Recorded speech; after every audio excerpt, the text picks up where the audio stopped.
Hi everyone. I'll try to make this as painless as possible. So my name is Nour. I'm a vice principal at a local high school, and I've been doing this for, I think this is my 6th or 7th year between youth groups at St. Michael's and communion here.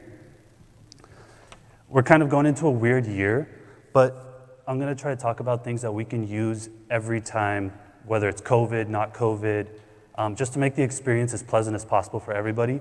We're all here because we want to be. And so sometimes you can get into a classroom, things get kind of crazy, and people forget how to do things the right way.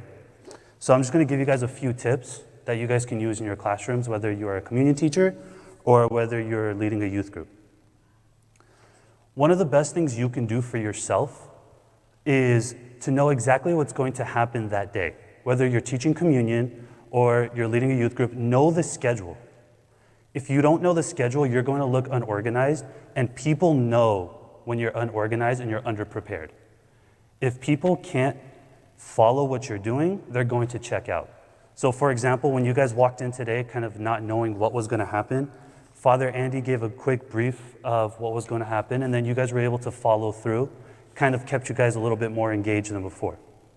Right? If you guys just came in and people were talking at you for 4 hours and then you left, you're not going to listen, you're not going to pick up anything, especially when it comes to things that are important as COVID or our faith, and understanding the faith. One of the things that was already mentioned was never be alone with the student. That's just bad practice in general. People will say, well, just leave a door open and you can talk to the kid one-on-one. Never be alone. All of us have helpers in the classrooms. Whether you're leading a youth group again or in communion, you should always have another adult with you. If for some reason you have to take a kid out, let's say a kid starts coughing up a storm in class and you think they have COVID and you have to walk them out, your helper walks them out, make sure you're at least with other people, other students in the room. That goes along with knowing what's in your room and knowing what supplies you need. So, for example, last year when I was teaching communion, we were showing a lot of videos. And I think every 10 minutes, someone would come running into one of our rooms and say, our VCR is not working. We actually had VCRs. Or our DVD player was not working. My laptop's not connecting.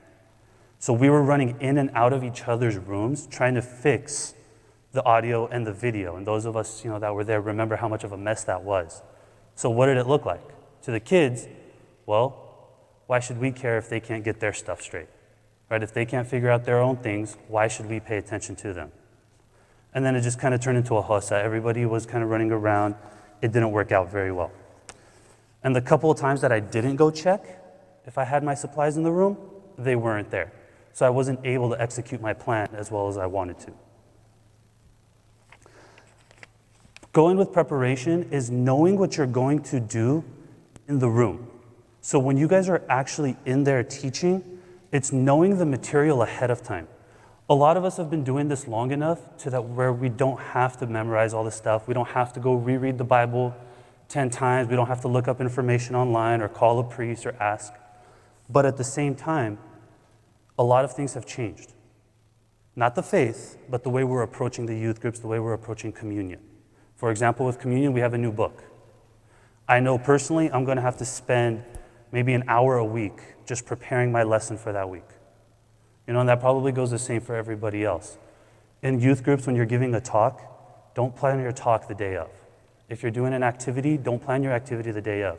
Because what's going to happen is you're going to scramble, you're not going to have all the proper materials, you're not going to have everything you need, and again, it's not going to go as planned, and you're not going to be able to execute the way you want to. One really important thing is to have an outline of everything you want to say. You guys have an example of my outline in front of you, and this is my chicken scratch. This is everything that I wanted to say to you guys. And I've been teaching for a long time now, whether it was in high school or whether it's in the youth groups, and I know I forget things I want to say. So having a detailed outline in front of you with bullet points that'll remind you guys of what you want to say during your talk, how you want to run your activity, special instructions you want to give, all of those things are very useful, but you can forget if you don't have something in front of you where you can read it off of. And it's nice to have something to refer. It makes you feel more comfortable when you're teaching. Last thing about classroom management is you want to make sure that you're showing up early and you're staying after. Part of showing up early is setting up, and especially with all the COVID protocols, we can't do all the activities that we want to do usually. So you're going to have to kind of manipulate the surroundings around you. If you're in the Ed Center, you're going to have to deal with the desks, the tables, tight hallways, people coming in and out all the time. So showing up early, setting up the way you want it set up, and then staying after to reset it to the way it was before, or however you want the setup to look like. That way, you're not running into a mess, and you're leaving it the right way for the people that are coming after you. The next thing is understanding the age group you're working with.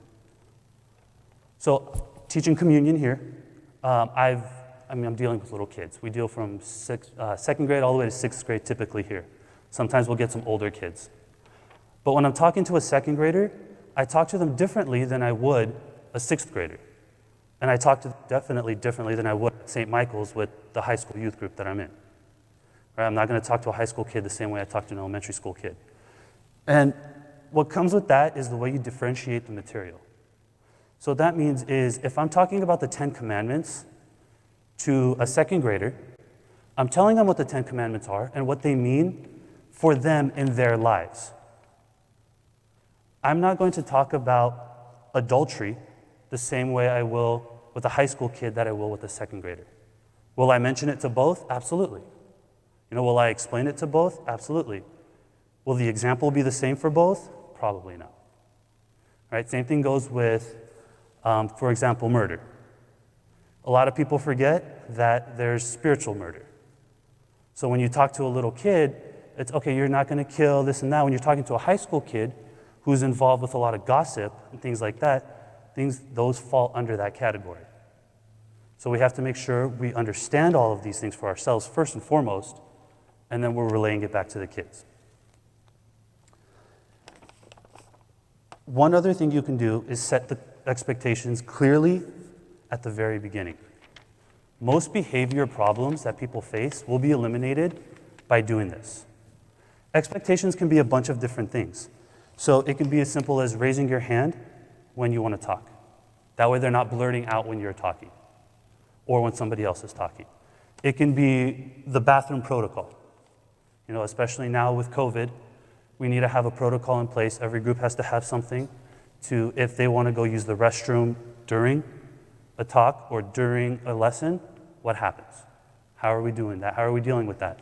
These are things that need to be set at the very beginning so that way they can carry through. If you don't set these expectations, kids are going to start doing whatever they want to do or whatever they're used to doing. Some of them will say, well, my teacher in school says we can just do this for restroom and I can go to the restroom and then I can get up. Well, for me in my classroom, it's no, I don't let you guys go to the restroom during, there's a break. Other teachers are fine with them raising their hand and asking out loud. Right? So you need to figure out what your expectations are at the beginning and set them. One of the things that they've already touched on also is setting the boundaries between the leader and the teacher and the student. You want to build trust. You want to be able to get them to open up.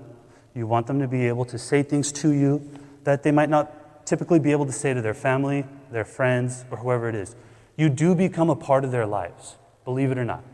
Those of you guys that have done this long enough, they're going to call you, they're going to text you, and they're going to ask you guys a lot of questions. They're going to be hanging around after to ask you guys about a problem or whatever it is.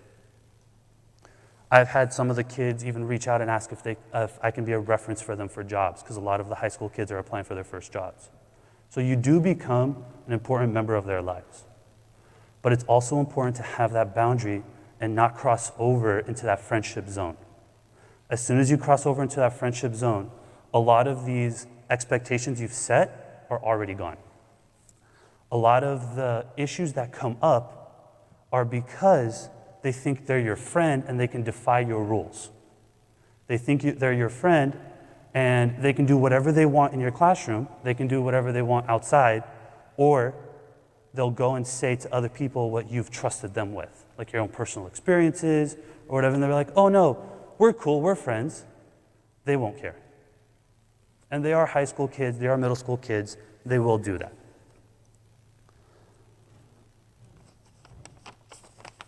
One other thing that I've noticed, and I've seen church, regular schools, are teachers who want to be liked. Their big thing is going into a classroom and saying, oh, my little kid loves me, my classroom loves me so much, I'm their favorite. It's not about being liked or about being anyone's favorite. What you're doing is you're preaching the word of God. You're there to help them learn. You're there to set the tone for the rest of their lives. For the little kids, the communion kids, this is most of the time, this is their first experience with the church. Not all of them come to church every Sunday. Not all of them pray with their families, right? So the way you interact with them and the impression you leave on them is what they walk away with. So after communion, they're going to remember some things that we've taught them, but they're mostly going to remember your interaction with them. And we can all attest to this, right? We all can remember, oh, well, I don't remember everything I learned in communion, but I do remember I did not like my teacher. So what does that translate to in people's minds? I don't like the church. I don't want to be a part of the church. The church is a bunch of mean people. All the priests are really mean bullies, right? We don't like the monks either. But you can have a positive interaction with them. You can influence them in a positive way, and they're going to say, oh, maybe I do want to come back down the line and join a youth group, right? Or even after that, take the high school courses and then eventually become a helper like a lot of us were. A lot of us were in youth groups and became leaders, right? So just remember that you leave a good impression on them, they'll come back to the church. So what goes with that is the way you discipline in classrooms. If you're yelling at your kids constantly, is that good classroom management? Probably not. If a student comes to church and is expected to be yelled at, what are they going to think of the priest that's up on the altar every Sunday? Or when they're walking around? Are they going to want to come back to the youth group if they're constantly being yelled at? What you're doing at that point is you're separating them from God and from the church. So you want to be as constructive with them as possible. If there's a kid that has a constant problem, then that's somebody you want to, after, tell your leader that's with you just to hang out for a second and say, hey, I'm going to use Jazzy for an example. What's going on? I've noticed you've done this, this, and this, and for the past 4 weeks, you've been yelling out in the middle of talks. Is there something going on? Because most of the time, something else is going on that you just need to uncover, and you can typically solve it. But if you set those clear expectations at the beginning, like I said, you won't deal with these kinds of problems. Almost never do you end up with a problem where someone's yelling or screaming or just outright defiant if those expectations are set at the very beginning.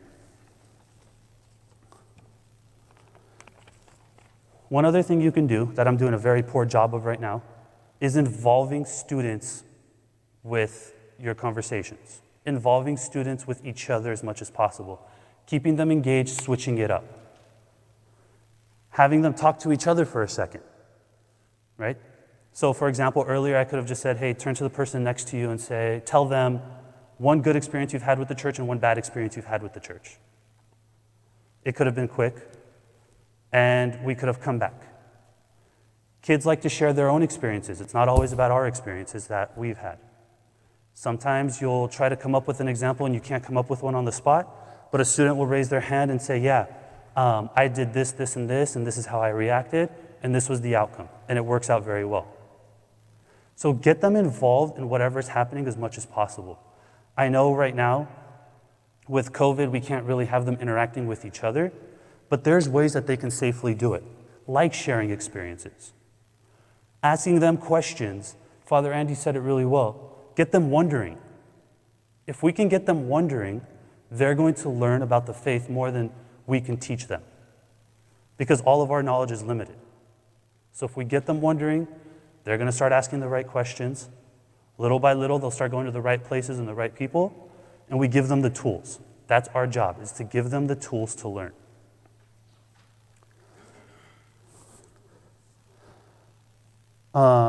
So we talked about a little bit about misbehavior.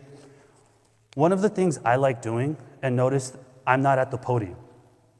When I'm teaching, you'll never find me in the front of the classroom. Always walking around, always getting closer to people, walking away, making eye contact as you're walking by. And you try to make eye contact with everybody in the room at least once. It's that simple. And let's say you have somebody that's talking, somebody who's acting out. I know Chris is terrible. He likes talking a lot. He's always, being a bad person. Me standing right here is putting him on alert, isn't it? And we've all seen this happen before in classrooms as students. If I know he's going to be the one that's constantly acting out, I can stand here right by him, and he's going to check himself. And then as soon as I know that he's okay, I can walk away and continue to do what I'm doing. The other thing is, it's using your proximity. So by walking around in your rooms and looking at different people and getting closer and the eye contact, what's happening is you're re-engaging them. So let's say they check out for a minute. Or right now, I'm in the middle of the room and the people who are not facing me don't know where I'm at. So they're paying a little bit more attention to their own mannerisms, to what they're doing. Because, again, they don't want to get caught off guard. So these are all little things that we can do that'll help us out in our classrooms or during talks. I know with the youth groups, whenever leaders give talks, everyone's in one giant room. Most of the time, the kids are piled up on each other, and you try to spread the leaders out and everything, but it doesn't always work that way. It doesn't always work out to our advantage. And then you get worried about Father Simon or Father Danny coming into the room and yelling at the kids because they're being annoying, basically. So when you're giving talks, just by doing things like this, coming closer to some people that are talking, walking away, looking at each other, eye contact, you're going to minimize distractions.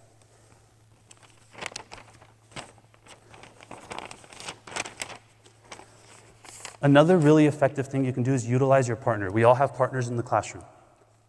I've had the same communion partner for the last 2.5 years, and we work really well with each other. If I miss something, she just jumps in. That's how it's always been.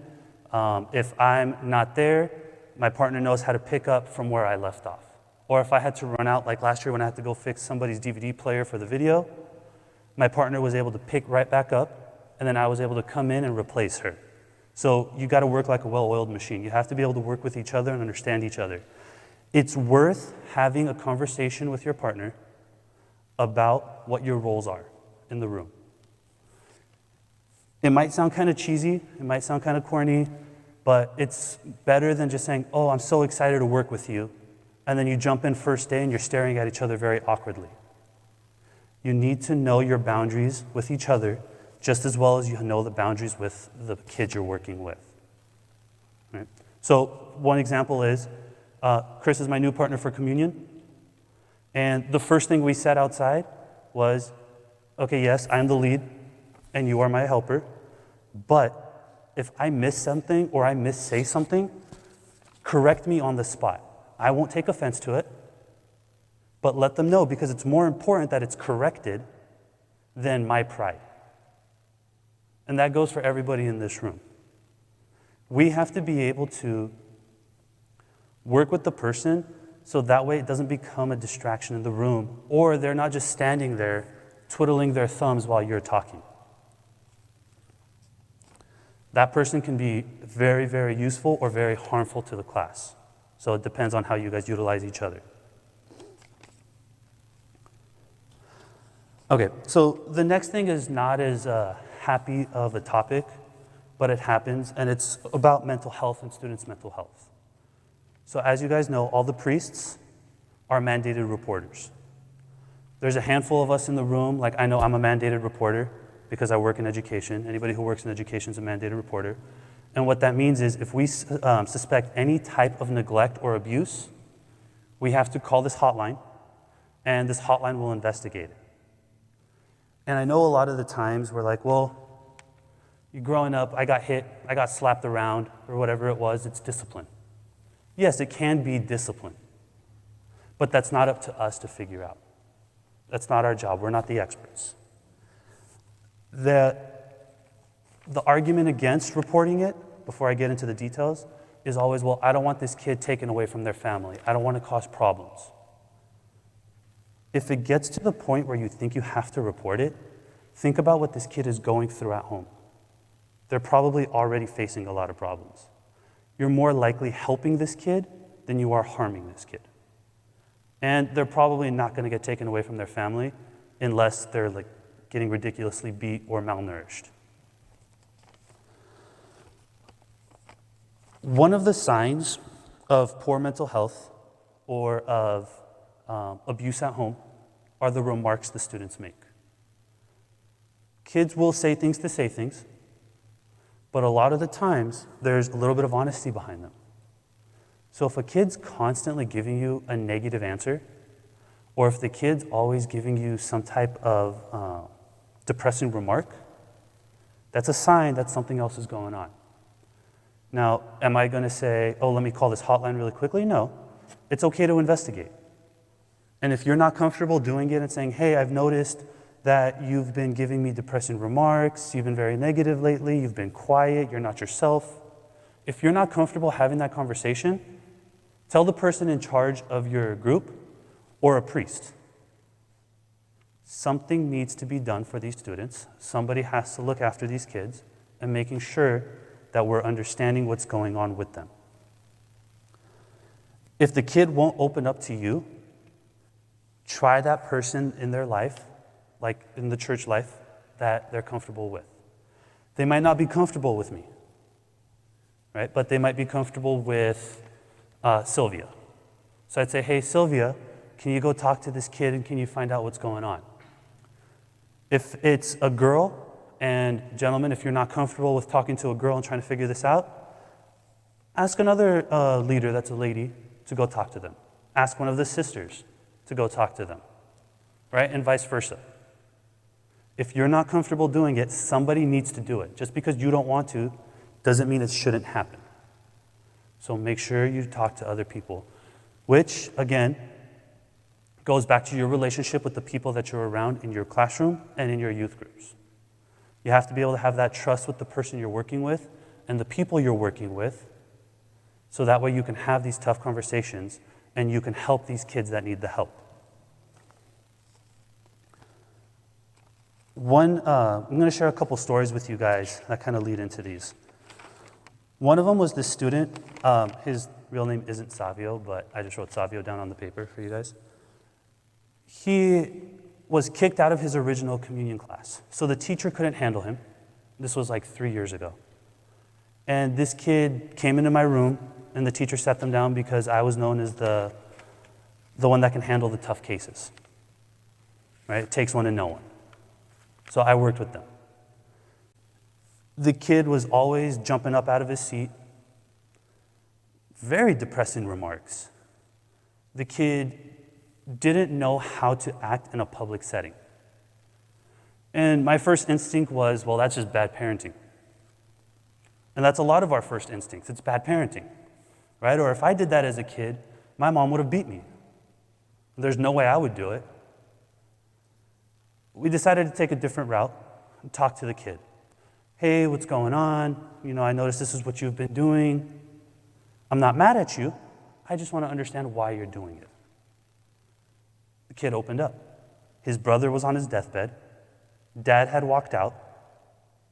Mom was working to help run the family and to keep a roof over their head. So, do I blame this kid for the way he was acting? No, because he doesn't have somebody at home showing him the right way to act. Those people are all busy trying to keep a roof over their head. So instead of being the disciplinary person that I could have been, I was the encouraging person. I said, well, hey, I totally understand, I get it, but instead of acting out, why don't we do it in a way where you can help the people around you? That way people don't not like you, right? Do you like not being liked? And the answer was no. No kid doesn't like being not liked. So he changed his attitude little by little. And by the end, he was our line leaders that would walk them from the church, from the Ed Center to the church for Mass. This is that kid who turned it around because somebody just said, hey, I care about you. I don't want you to go down that road. Or I didn't want to leave a negative impact on him.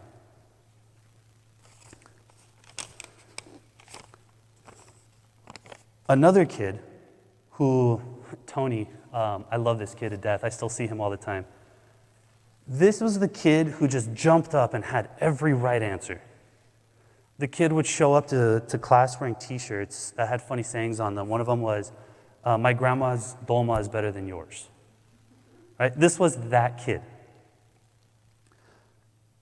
I would get annoyed of him because every time he would sit down, he would always put one leg over the other. He would start slouching, and he did this whole number where this is how he would sit down. And, he had a tendency to touch everything and everyone around him. Very hyper. I would get annoyed of it because one of the things I tell them is the way you sit in the Ed Center is the same way you sit in the church. You are practicing in the Ed Center for communion, so you're going to practice the way you act. After getting annoyed with him a bunch of times, my helper is the one that checked me. She said, you need a different approach with this kid because it's not working. You're just making yourself mad and you annoy, and you probably have an attitude with the rest of the class. So instead, I started using this kid's energy to help the class. Simple as passing things out. Hey, Tony, if you pass this out, can you pass this out for me? And then they'd pass it out and he would just sit there. Perfectly fine. Tony, can you run and take this to the office for me? Can you go get one of the nuns for me? Little things like that. And little by little, he just started sitting straight. He started acting more normally. The better I acted with him, the better he acted with me. And it was reciprocated that way. The funny thing about this kid is when we would give him tests, he was the highest scorer in the class every single time. So he wasn't not the brightest. He was bright. He was brilliant. He just was hyperactive, and I let it get to me. But then after, we changed the approach with him, he got better.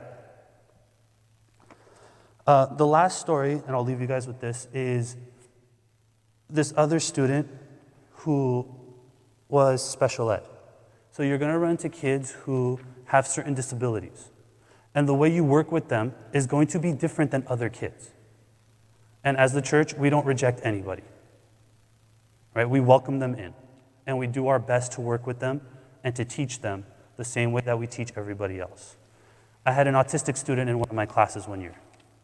This was actually my first year teaching communion. I didn't know how to deal with this kid. He was placed in my classroom, sat in the back the whole time. He would just flicker the lights. He would not do anything, never turn in a single piece of work, never did anything. But I knew he was autistic, and I wasn't sure how to approach it. So we asked. I've dealt with autistic kids at work, at a high school setting, plenty of times, but I didn't know how to approach it here. So we got a little bit of information on how to do it, and we ended up figuring out we just need to sit somebody with him. Right? We picked up another volunteer, and the volunteer's only job was to sit there with him. If he started getting distracted, the volunteer would say, hey, let's try to focus again. Right? And when it came to tests, the volunteer would actually just read the questions to him. Or would say, hey, can you tell me what the Hail Mary is? And the kid would start saying it and then get stuck on a word or two. The helper would say the next line, and then they were able to pick it back up.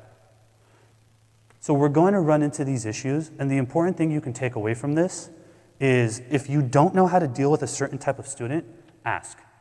It's not the first time the church has ever encountered a student with autism, a kid with severe ADHD, right? It's not the first time that they've dealt with a kid that has a bad home life. But everything we do in our classrooms can help make it better or worse. Right? So by setting that positive environment, we can do everything to make it better. So that's always should be on the forefront of our teaching and our styles. Right? Thank you.